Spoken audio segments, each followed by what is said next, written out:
Mesdames et messieurs, bonsoir. Il s'agit bien de ce communiqué numéro 009 du chef d'état-major général des armées, l'état-major général des armées du Mali, qui informe l'opinion que la dynamique offensive des recherches et des destructions des sanctuaires terroristes se poursuit dans le cadre du plan Maliko et de l'opération Keletigi. Les groupes armés terroristes sont de plus en plus en débandade et adoptent l'évitement comme mode d'action avec des capacités de nuisance reposant sur la pose d'engins explosifs improvisés, les tirs indirects et le sabotage des pylônes de communication GSM. En plus des activités de routine de sécurisation des foires, d'escorte, des relèves, des unités, des patrouilles et de lutte contre la contrebande, l'exploitation des renseignements et les opérations aéroterrestres, particulièrement en zone centre et sud avec des actions majeures, se résument comme suit. Dans le théâtre est de l'opération Maliko, sur la base des renseignements, une action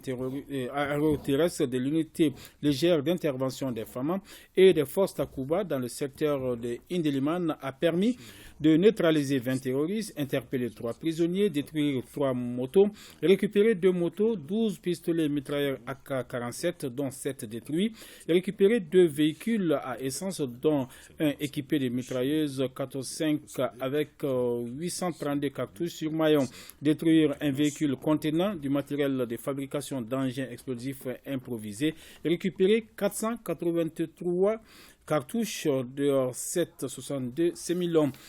Dans le théâtre centre de l'opération Maliko, dans la région de Mopti, une reconnaissance offensive des femmes sur l'axe Djéné, Marebougou et Kouakourou a neutralisé 3 terroristes et récupéré un PKM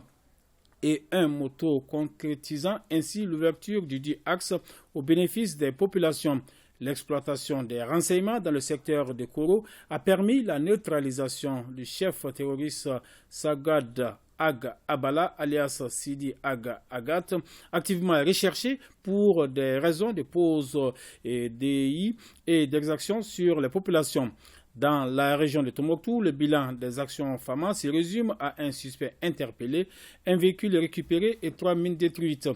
La recherche du renseignement a permis d'observer des mouvements suspects le 5 février dernier le long de la frontière et une jonction de groupes armés non identifiés dans le secteur du puits de Hassibarka. Cette jonction avait pour but le transfert de matériel logistique par 2 pick-up en direction de Intachouaïn, situé à 60 km au nord de l'Erneb, via le puits de Al-Hachim, 25 km à l'ouest de l'Erneb. Dans la région de Ségou, une reconnaissance offensive des forces armées maliennes sur l'axe Djabali, Sokolo, Ségendara et Farabougou a neutralisé un EI et récupéré une moto, concrétisant l'ouverture du dit axe au bénéfice des populations avec l'acheminement d'un convoi logistique de 30 tonnes de vivres, comme on vient de le voir sur l'élément à Ségou. Une mission d'intervention au village de ND14 au profit des populations de Nyono a récupéré 193 têtes de bovins confisqués par des chasseurs. Une reconnaissance offensive dans le secteur de Alatona a neutralisé 3 terroristes et récupéré 3 motos, des téléphones, des moyens de communication et 4 sacs d'engrais entrant dans la fabrication des engins explosifs. Dans la zone sud, dans la région de Nara, une reconnaissance offensive au nord et à la lisière de la forêt de Ouagadou a permis l'interpellation de 18 personnes, dont 2 Maliens et 16 Mauritaniens, la récupération de 3 véhicules, une moto, un fusil de chasse, 18 sacs de 100 kg de petits milles et 2 téléphones, tous mis à la disposition de la gendarmerie et libérés à l'issue des enquêtes. Les observations aériennes ont permis de suivre et de localiser des plots logistiques dans la zone de Balé et dans la forêt de Alahina.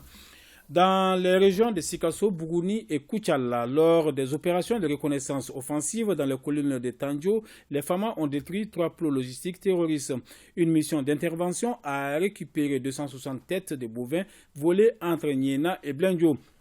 Par ailleurs, les multiples interventions des forces armées maliennes, particulièrement dans la région de Mopti et de Ségou, ont permis de récupérer environ 100 tonnes de céréales représentant les ACAT collectés de forces aux populations et stockés dans des refuges terroristes. Le chef d'état-major général des armées rassure la population que ces opérations se poursuivront sur toute l'étendue du territoire de l'opération Maliko et que les femmes resteront fidèles à leur serment, la sécurisation des personnes et des biens. Et deux communiqués qui nous sont parvenus concernant les forces armées maliennes. L'association Bouye Espoir du Mali et la plateforme Bouye pour le Mali se réjouissent de la levée du blocus sur les localités de Marebourg, cercle de Djéné et Farabourg, cercle de Nyono.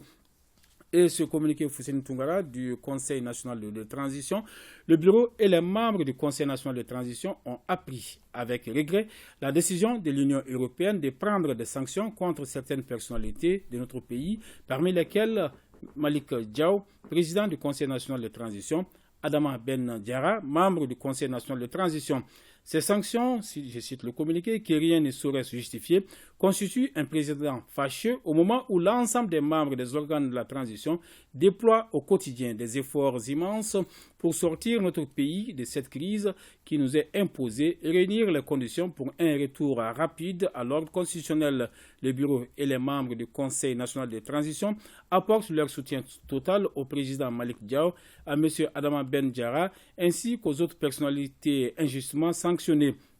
Le bureau du Conseil national invite par conséquent l'Union européenne à revoir sa décision qui ne reflète pas l'état des relations de courtoisie qui a toujours existé dans nos rapports de coopération. Le bureau et les membres du Conseil national de transition expriment leur solidarité au président du CNT et saluent ses efforts pour la paix, la stabilité, le progrès et le bien-être des Maliennes et des Maliens. Signé le premier vice-président Assarid Ag Ibarkawan. Et cette déclaration enfin de l'Amnesty International Mali, qui est très préoccupée par la situation des droits humains des communautés suite aux décisions prises par la conférence des chefs d'État de la CEDEAO, c'était le 9 janvier dernier à Accra.